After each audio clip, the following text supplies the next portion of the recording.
Any questions about this? All right.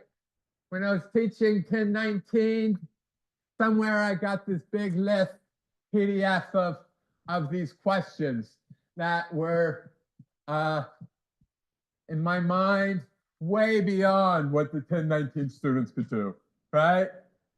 But we were, right, so actually, let me tell you now, that 1019 was actually a pretty good class because there were about 6 people who came. I had scheduled office hours and they came to them all, right? And if we can get 6 people, we'll have scheduled office hours sometime, right? So are there 6 people who want to be coming to office hours? See, that's kind of the response I get, right? So keep it in mind, right? I'm not trucking up here unless somebody's going to be here. That's the game. You're an adult. You want something, you ask for it. All right? All right, so in one of those office hours, we did one of these, and it filled blackboards. And they were like, woo, right? So, so at some point over the summer, I decided to do one here and see how it goes. All right? And I think it's not so bad. In fact, this exact one here, when I was making up test 1, remember I in fact told you at some point, one thing you could do is you could go to these and rip off the Forall exists and get something. And so I started with this and I ripped off the Forall exists, and then I started writing up the proof, and it felt a little long for test 1. So I made it a little shorter, right? But this is certainly where I got it. All right. Now the notes that I was given had different notations. So I did global search replace and tried to fix them. They still look kind of scary. And so I didn't know all of these, right? And I don't think I still know all of these. I'd say when in doubt, put in brackets, right? So here, if the Forall X, does it go to the A and implies B or just to the A? And evidently it just goes to the A, right? And here, when you have an and here, again, it just goes to the A. Though, you know, I think you'll find places in the slides where I write this, where, you know, where I wanted to go to the B, right? So we get nervous about these things. So let's try to put in brackets when nervous, right? And I would say if on a test I wrote something down this and you're nervous about it, I don't expect you to memorize this. This is silliness.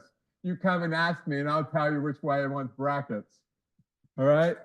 And here now the and is stronger, so it gets there, and here of course the and is stronger. So right, everybody go to that. But we're not going to do that. We're right, and so all right. So we're going to put in the brackets, and then what do? We rip off the quantifiers using this sort of game, right? And then we can either do this proof informally with this game, or we can do it formally using, right? These are our good 1019 page, right? Where it's kind of vague what we're plugging in, right? So I'm going to now show you how I hacked. In fact, this is the first time it's ever been covered, right? So let's hack it out and see what we get. All right, so here, let's just first see the big structure, right? We have some statement and some statement, right? So we're assuring these two things. And what are these two statements? They're of the form, left side gives me right. I assume left side gives me right side. I assume left side gives me right side. And I have to prove left side gives me right side, right? So it sort of has this form. And then they're lines up, right? There's all our implies, right?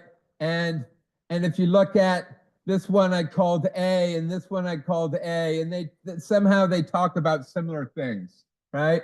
And so it kind of looks like transitivity. A implies B and B implies C, hence A implies C, right? But it's not quite transitivity because there's all this ugly stuff in there, right? All right, so let's just play the game. All right, so here's what we're assuming, these two things, and we need to prove this thing down here, right? Just cutting out of this, right? Everybody good? And I would say, look at these statements briefly and see if you have any intuition about what they mean, right? And in this case, do you have any intuition what they mean? No, I don't either, right? I don't know what they mean. And if you don't know what they mean, you have a choice.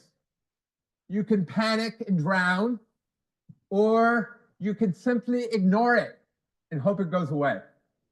All right? And by ignoring it, I mean, and proceed, right? Proceed mechanically. So that's what we're going to do now. We're just at each stage, we're going to see what can we do next. And you tell me whether what we're doing next feels obvious or not, right? I'm curious to see whether you could do this on a test. All right? All right, so that's what I'm saying is we ignore this up here because we don't understand it. And we see, what are we trying to prove? Well, you have the brackets in, so you need to know the top level of the statement, right? The top level of the statement I'm proving is as it implies, right? It's of the form left side gives me right side, right? So how do we do left side give me right side? Well, you assume it's deduction, right? I'm going to prove this by deduction. I'm going to assume the left side, and I'm going to have to prove the right side. Right there it is. Modus ponens. No, that's what we want. We want deduction. Everybody good? All right. So there, the thing we assumed I threw up at the top, and the thing we want to prove I got down here. Right? Everybody good? So before I implied that we were gonna do this by transitivity, but it's too weird to do transitivity, right? So we unwrap it. All right. Now I have 3 oracles, and I didn't hear, but often I give them names. Let's call it Oracle A, Oracle B, Oracle C. So I can say, hey, I'm talking to Oracle B now. Right? Everybody good? All right. We're still ignoring these things, right?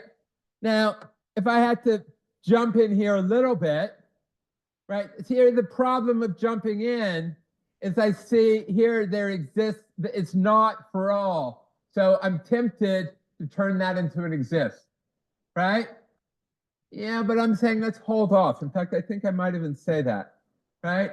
I'm tempting to change that, but we don't know what we need, so let's hold off, right? And one thing that is true, I'll note that here we have 2 implies, and here we actually know something, right? Here we don't know anything until you get one side, right? And that gives you the other side, but here you actually know something. So we're probably going to be starting building from this. But anyway, let's ignore that.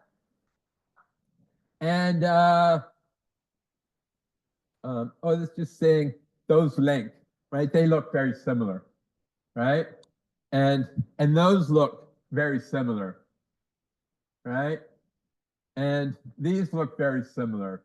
So if you're looking at it, you can say, well, these are things that look sort of similar. When I get there, maybe it'll be useful. But let's not worry about it yet, right? I'm just noting that things look kind of useful, right? So here, if you gave names to those things that looked useful, right? It's sort of this form. And how do you, right? We assume things like this. We want to prove this. And then what is the proof going to be? Well, we know not B, and hence we know not LA, right? And then we know not LA, so we know GH, which is what we want, right? So you could look ahead and see that maybe this is reasonable, right? Here, how did I get from here to here? I did the contrapositive on this, did the contrapositive on this, right? Right here, A implies B, so not B implies not A, right? And here, right? So then we go through it, right? People buy that? But again, that's just, right? That's just would be great if it all worked out, but we have all these things that mess things up and they make us scared, right? So let's not get scared. Let's play the game, right? So if we're playing the game, it says let x for, that's x for, right? It says for all x. So let x for all be an arbitrary value, right? If you want it really short, you just say, let it be an arbitrary value. To be a little nicer to me, say given to me by my adversary, right? If you want a longer version, which, like you could say, well, I'm trying to prove a for all, so I'm going to let x be arbitrary, and then I'm going to prove it for that, right? All right, so we got our arbitrary guy, and then what do we want to prove? We want to prove this statement for that arbitrary one, right? Everybody got that? Pretty straightforward, right? So here, and then how do we, once we prove this, we can add the for all to get what we want, right? So, so now this is what we're trying to prove, all right? So now I look at this and see it's an OR. How do I prove ORs? Well, I only had to prove one side or the other side, and I get to decide which side to prove. And, right, I don't know what to do, right? Okay, but I don't know how to prove either of them, right? Either way, I'm stuck, right? So I go up to my three oracles. That says I only have to prove one of them. I go up through my three oracles, and I see there's two implies, which doesn't really actually give me anything that's true, right? So it's the third one that gives me something, right? So let's start there, right?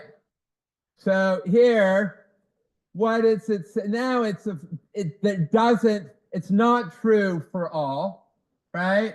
And I don't know how to deal with not for all, so let's change it into an exists, right? Everybody can do that? Let's just take in the negation. You bring the negation in to the very inside, you flip all the for alls to exist. Right? Everybody good with this line? All right. And then, right now, she's saying that things exist. So if an oracle is assuring me something exists, and I say, give them to me, right? Or if we're doing formal proof, we say rip off these exists, right? And now we have the statement, B is not true for some specific values, right? We don't know what those values are, but these are specific values for which B is not true, right? Everybody good with that? Right? We haven't really done any thinking yet. We're just banging along. All right, this is, I guess that's the game, right? All right, now we see we got here a not B, and our intuition was that we got to make this false, right? If we make this false, then we'll get that this is false, right? So let's work on making this false. Well, there's an and here, and there's a B here. So if the B is false, then the and is false, right? And if there exists is false, then the for all has to be false, right? People kind of see that? Right here, there exists X for which it's false. So you can't get a for all. It's not true for all if there exists. But anyway, let's kind of bang it out, right? Right. So here, this is, hear me informally, I'm saying,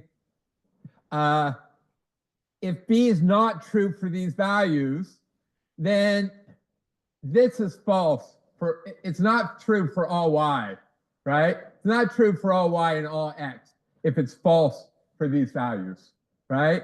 And so then we have the and is false. This side, the right-hand side of the and is false, so the whole thing is false, right? So intuitively, I just knew that this gave me that, right? But we need to be a little bit more formal, right? So here, here we went from this line to this line by adding, by the exist. All right, so here we're going again. All right, so now, all right, so I have this line, and then here I can, here the X and the Y have different roles, right? So I don't want to rip off this for all Y quite yet, right? I'm not going to rip off the for all. I'm just going to handle the exist part, right? So what I'm doing is I'm bringing the negation just past the exist, right? Why am I doing that? I don't know, because this piece for all B looks like this piece for all B. Right? I'm trying to do a matchup.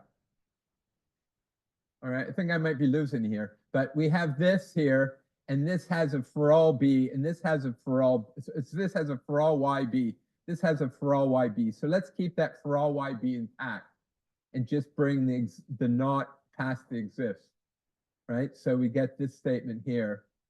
And now, since there exists something, we can give the X a name, right? Does that make sense?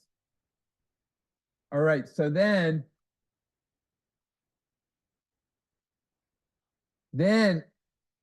we can build. We know that this is true, that this statement here is false. So the and with anything is false, right? So I can plug in here this for all X. And since we're using X exists here, I'm going to carry through and put the X exists here, right? So everybody get this line here, right? And now we have a concrete X for which it's true, right? So that hence there exists an X for which this statement is, right? There exists an X for which this negated statement is true, right? And then now this not can come out, and you get the for all, which gives us our line up here. Right? People see that? And I'm stuck, just in case you're all in a panic here. I'm really getting the vibe that this is, I always knew that this was too hard for you, but I do have this way of saying, let's teach the hardest thing we can imagine. And it's certainly, I can't even think of something that would be harder than this, right? So, yeah. I am following. Yeah. If you were to tell me to do this under time pressure, I would definitely waste a lot of time going down a path that's not going to give me a solution, and then come back and for sure. And the truth is, when I was doing it, well, I was making PowerPoint slides, so that takes longer with animations. But it probably took me most of the day, right, to make these slides. So I'm agreeing, right? But I still want you to see that even something like this, more or less, if you have a little intuition where you're going, right, and you're proving the game. I mean, what kind of happened here is I had intuition that this line would give me negation of this line, right? And if on a test you said, I go from this line to this line, it's my intuition that one gives me the other, and everybody else crashes and burns, you're going to get gold stars, right? And in fact, that's where, George says you should never go have intuition. Well, dude, come on. If I didn't have intuition, then I was trying to get from this line to this, the negation of this line, there's no way I would have cranked this out, right? No way I would have. All right? Anyway, the bottom line, in fact, but you might recognize some of this from test one, right? I don't know how many of you got test one. We don't have it. Actually, it's half. When I looked at it last, it was half marked. And there was a pretty nice distribution on the ones that were marked. Most, 2/3 of the people were getting it, and 1/3 to half weren't getting it.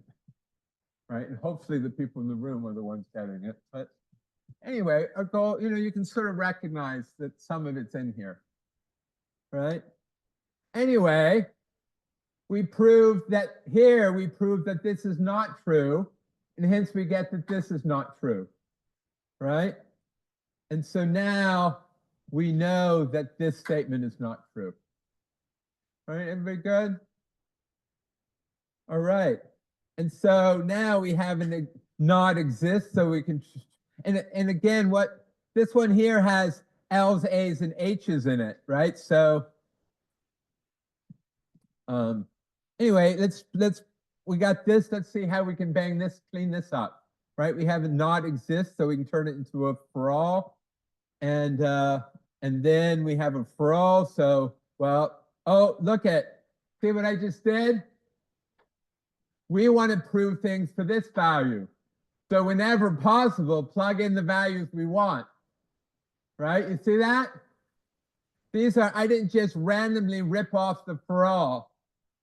I plugged in the values that we got from our adversary. Right? All right, so now we know this.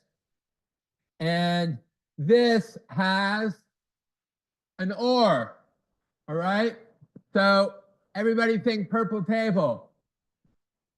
If you know an OR, how do you use it?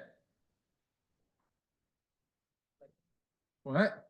Yeah, one way is selecting OR. If we can prove that one side is not true, then the other side is true, right? But I look up, I don't know how to do that. So what's also in the purple table? Proof by cases, right? I know one of them's true, so proof by cases, right? Everybody remember proof by cases? I know one of them's true, so I assume the alpha's true and I get what I want. And then I assume that beta's true, I get what I want. And then that tells me I get what I want. All right, everybody remember proof by cases? All right, so that's what we're going to do. We're going to assume that the first one's true. All right? Now, what are we trying to prove? We're trying to prove the thing at the bottom. Can we prove the thing at the bottom?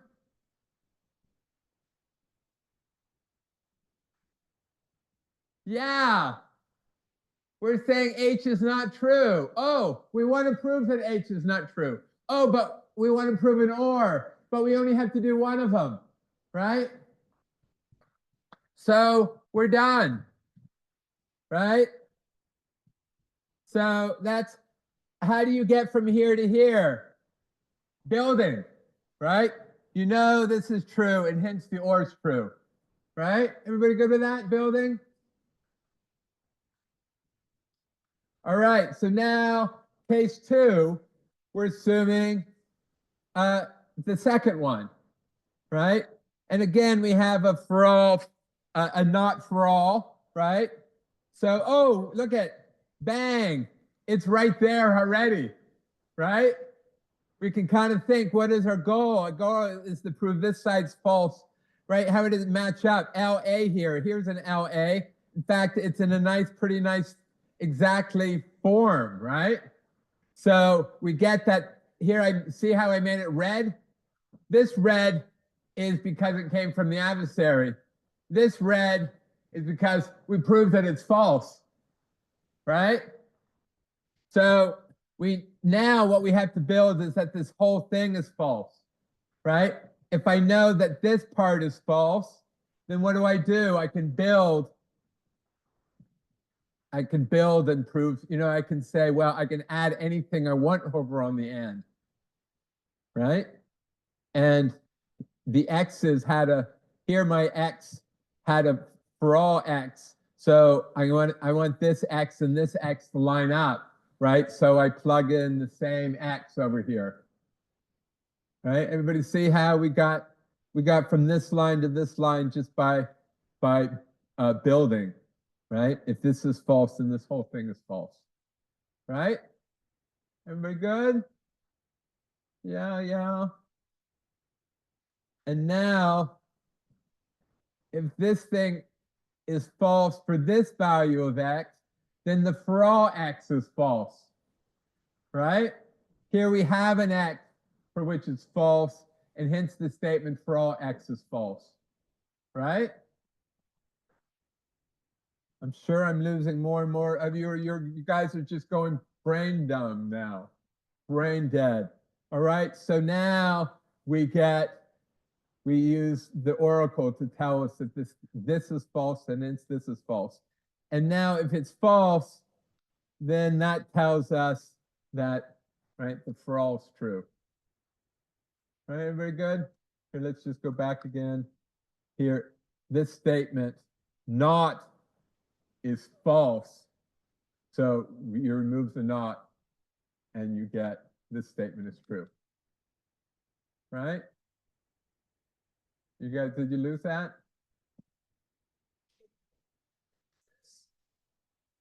But yeah, so again, we have to think, where does the not apply? You can imagine brackets around this whole thing, right? The for all's not true. Here I'm saying the not statement is false. If the not statement is false, then the statement is true, right? Right? Here, this false is a not, right? Here's a false, so this is not, so the nots go away. Yeah. Thanks for having a question. I could read your question. The rest of them I can't read, right?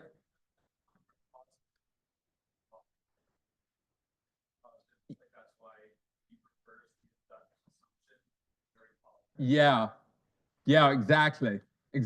We have this is false, and hence we get the negation of this is true, which is double negation gives us the for all's true, right? So that gives us this statement, right?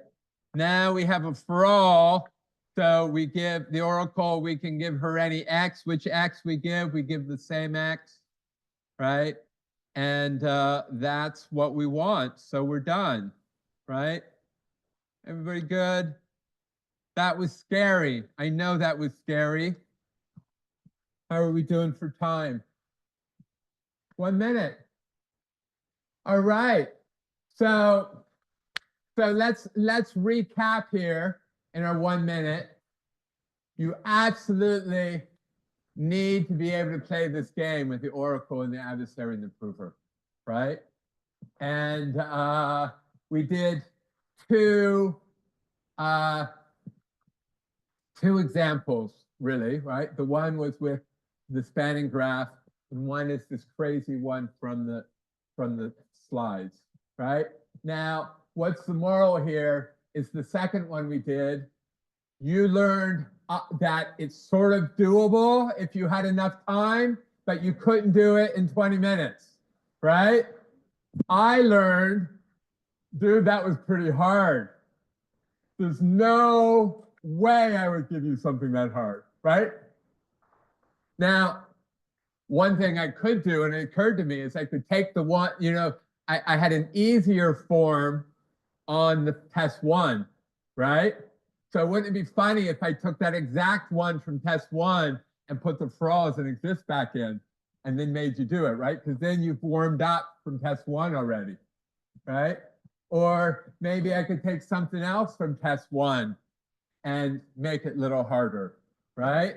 What were the things that we did in test one, right? We had things were converging. Did we have and epsilon delta proofs we had, right? So sometimes it's good, especially, I haven't gotten the marks back yet, but one thing that's good to do is go through and see which questions did the class as a whole bail on, and they might appear again, right? All right, so have a glorious until Wednesday. If you struggle with things, do come and talk to me. And I think what we're doing next while is easier examples, right? I like frightening people with hard examples, but